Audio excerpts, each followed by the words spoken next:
Uh, Hi there, I'm Mark, Hi, and I'm Marty. and welcome to Stay in Your Lane, a sobriety show. I was going to ask you if you wanted me to do the introduction that time. Oh, I love it. Well, here we are. Here we are. We made Uh, it. we did it. Today, we're going to talk about family relationships and sobriety and how those can be affected. And I think it's a perfect follow up to our previous show on the pandemic and how that has affected people. Yeah, absolutely. I think because obviously we talked about on the past show about staying in your lane during lockdown and quarantine when you're with your family or your roommates or whoever you're in quarantine with, is that staying in your lane can be real challenging. Ooh, tell me. Tell me, Yeah. tell me. Marty, tell me a little bit first about like how the pandemic has affected you. I know you care for your mother for part of the year, and you and your fiance Corey live together. Mhm. Like, what were some of the most challenging times for you, but what have you also found on the flip side to be the gifts? Well, the one of the challenging things is behavioral changes, right? As you may know, and I have some triggers and levers that my behavioral therapist pointed out to me that lead to my drinking or drugs.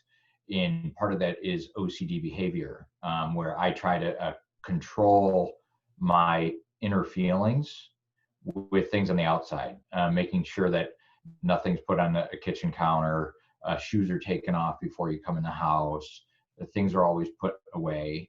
And when you're in lockdown in a space with your mother and your fiance, people's behaviors changed, and there's some lackadaisical things of leaving stuff out.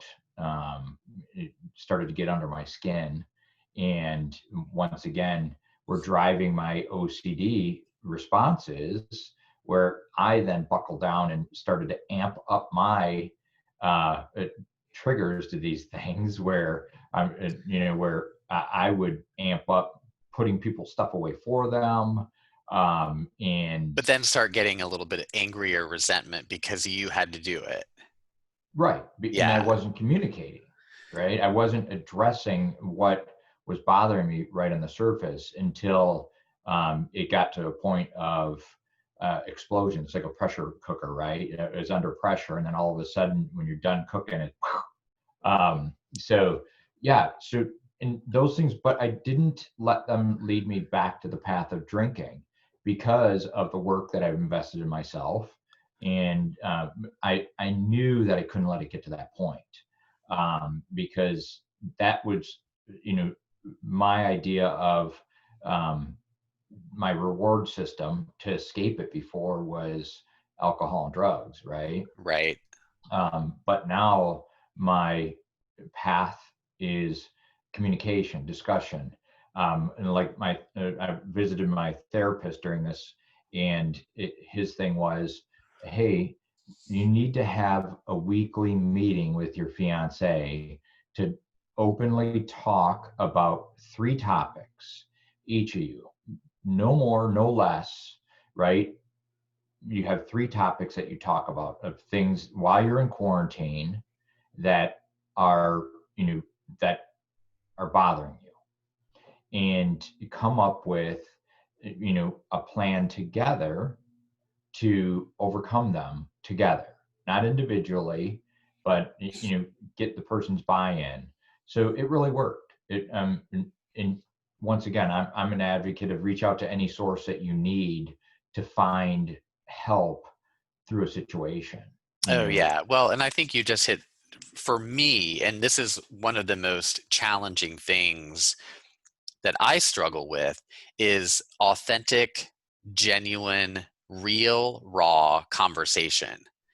If something's bothering you, you lay it on the table and you have a healthy discussion about it and come up with solutions for the problem. But I think the people that are closest to us, because they've always been there for us, and we have the expectation that they always will be there for us, it makes them the hardest to have those conversations with. another element of that is in my OCD brain is that those people are the closest to me. They should know what affects me the most and Right. not do what they're doing without me having to say anything. Correct. They should be able to read your OCD mind. Right. And I can empathize with that because being an identical twin, I feel like everyone should read my mind like my brother does. Right. Yes. I think it's such a powerful thing, even pandemic aside. The people that are closest to us are the ones that we tend not to nurture the relationships with. Because again, I think we just have this false expectation that they're going to always be there. But sometimes we need to nurture and water those seeds more than other seeds in our life so that they can continue to grow and nourish them, flourish. And a big thing is communication. I mean, and that's the key. Vulnerability, like we've discussed in our other shows. And if you haven't got an opportunity, please like and subscribe to our show. Check out our past segments. Get yourself caught up. Each one has valuable information, but communication is the key here. And being vulnerable and being able to share whatever it is, not sugarcoat it, and no pun intended after our last show about sugar addiction. But Right. what I used to do is instead of discussing it when I was sober, I would discuss it when I was intoxicated in the wrong manner, Right. right? Because I wasn't comfortable enough with self to be able to express myself. So I saturated it with alcohol and drugs, and then maybe I would talk about it in what I thought was a healthy way, but it was in a completely unhealthy way because that wasn't me. That was my a drunk or intoxicated self that had liquid courage to bring up the topic. Right. Well, and I think that another thing that is very easy to do is to create stories in our heads. And sometimes a 2-minute conversation is much more valuable than 3 or 4 days of creating a story, changing the story, adding to the story, taking away from the story, when the issue at hand could be resolved with a 2-minute conversation. That's happened to me plenty of times. I mean, when you're talking about it, I can just recall all these different times that that's happened, and I'm going to author the whole thing. I'm going to write the whole story out. And it's not that when I finally get to talking about it, it's like, oh, crap. Right. Why did I spend Yes. all that time? Yeah, well, and I think it's a good parallel to, in AA, and part of the 12 steps is making amends to people that you feel like you have wronged or hurt. And that process is for you. It's it's an opportunity to kind of wipe the slate clean with the other people, but you're really doing it so that you can let go of that energy and the stuff that you're holding on to. And a perfect example is I had a situation that happened in San Francisco 25 years ago with my parents. They took me to dinner. They had a chance to meet all of my friends in San Francisco, and I had the assumption that they were just going to buy us all dinner. Well, it was like a $700 or $800 dinner.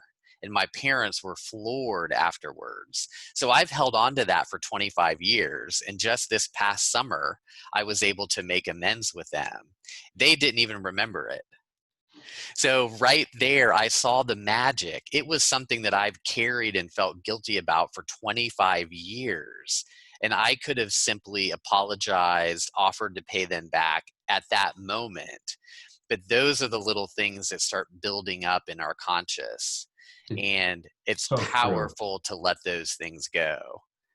That story is so relatable, and I think that everybody watching this today has a story or two or 10 or 100 just like that. Oh, yeah. I know I do. Yes. Don't say it like that. Well, I was getting out my slide rule. Right. So when we think about family and we think about those relationships, I think this is a great opportunity for us all to just to challenge ourselves and have a 30-second hard conversation versus letting it be 25 years of torment in your mind. It is so true. And the key word there that you said, a hard conversation. It's so it's so natural to let something that's an easy fix become so hard or difficult to deal with, right? Right. Instead of just putting it out there and applauding myself because you've made comments about it, is that how recently I charge right into the hard conversation or the topic matter, and deal with it right there. And Yes. it's so much better. And I can I can quickly recover from it by including the other person in the answer, because instead of writing the whole story, and once again, staying in my lane, I'm not hanging out, I'm not swerving in their lane, with my thoughts. I'm staying in my lane and being able to create a healthy self and maintain. Absolutely. Yeah. And I think, I think that this is a great opportunity to talk about responsibility. Staying in our lane is also giving us permission to take 100% responsibility for ourselves. We don't have a responsibility to take care of anyone else. But having that responsibility and taking care of ourselves gives us the permission to look at a situation and evaluate, how does that make us feel? Is that making me anxious, depressed, uneasy, happy, sad? That's what we should be focused on. And then that will give us the opportunity to be vulnerable and have that 2-minute hard conversation. And then all of a sudden, everything's resolved. Yeah, and And that's one of just less weight than carrying it for so long. Oh yeah, just as an example, like with my fiance, he moved into my house and he had he tended his own grass and everything at his house, and then he moves in and he cut the grass once here, and then I've been walking around for months being like, I'm doing the lion's share of all the chores, da da da da da, and so then the therapist says, well, have you asked him why he's not? Okay, I'm like, no, I just, and I had all these things in my head. Well, then when I finally came home and I was like, listen, why is it that you don't cut the grass like you did at your place? And he's like, well, the first time I did, you made a comment about how I cut the grass and the lines weren't in the direction that you usually would do it. And he says, so I figured I just wouldn't do it anymore because you were upset with me. And so we were both guilty of not addressing the real problem, right? And Absolutely. right in the spot. So that now he cuts the grass. I keep my comments, to myself, or, if they're my OCD ones, or I talk to him about it, right? If Right. I know that it's my own craziness in my head, I'm not going to burden him with it. It's once again my lane. So I talk to, if it's something that, is something that needs to be talked about, I talk about it right away. Yeah, and I love that. I respect that so much because it's a discipline and I think we all can be better about it. And it's just, putting that stake in the ground and again taking responsibility for yourself. Hmm. And I think, it makes me think of another really, and this could be a show topic in and of itself, but I think that it brings up the word in my mind of validation. Him not cutting the grass wasn't validating something for you. Because again, it's that whole slippery slope of thinking he should be reading my mind and he should be cutting the grass. Correct, right? Yeah. Yeah. But it doesn't mean he doesn't love you. It doesn't mean he's not there for you. It's just about the grass getting cut, but we again create the story that it's so much more. I do want to cite a different, want to give the flip side of this, is that with my behavioral psychiatrist, is that you can go to the person and address it with the situation with my mother, very strong personality, that I go to her and I'll say, look, this is what's causing my trigger, right? This is what, and da da da. And she says, well, that's your issue, not mine, right? So Yes. don't go into it thinking that just because you share something that the person is going to respond in the way that you're expecting them to respond, right? Yes. Be okay with them responding in the way that they respond. The main objective was there is that I got out what was bothering me. I Yes. shared it. I'm, Yes. I'm not sharing it to get a certain expectation. Correct. And I think that is a huge, valuable point for people. I think one of the biggest things that I try to remind myself every day is no matter who we are in contact with or what comes up, we have to meet people where they are. Yes, And again, I think it circles back to the whole 100% responsibility for ourselves. We can't control where other people are, but we can get things off our chest, or we can love fully, we can live passionately, but we can't expect other people to be on our same path. absolutely. I think that, I mean, well stated. Yeah. So this has been a great topic. I have found it very helpful, very encouraging. Every time we talk about these, hot buttons, I feel it reinforces my discipline to try to stay on top of better communication, better support, better love, healthy self.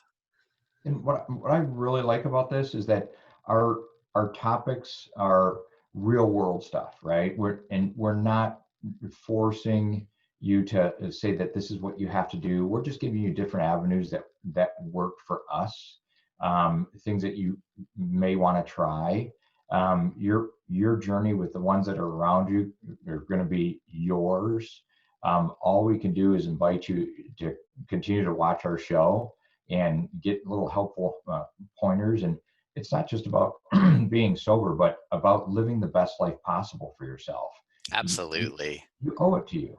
Yeah. And I noticed on our show notes, Marty, the one thing that we haven't done yet is we were going to do a little bit of gratitude in each segment. So today, I just am so grateful for my sobriety and having this opportunity to do this amazing, program with you. Well, thank you. And I'm grateful that you are here with me today and for our many years of friendship. And I'm thankful that the viewer has found the courage to come here and to watch and want to make a difference in their life. And I'm grateful that everybody's here today. Yeah, as well. So like, subscribe, and we will certainly look forward to seeing you guys again soon. Yeah, see you soon.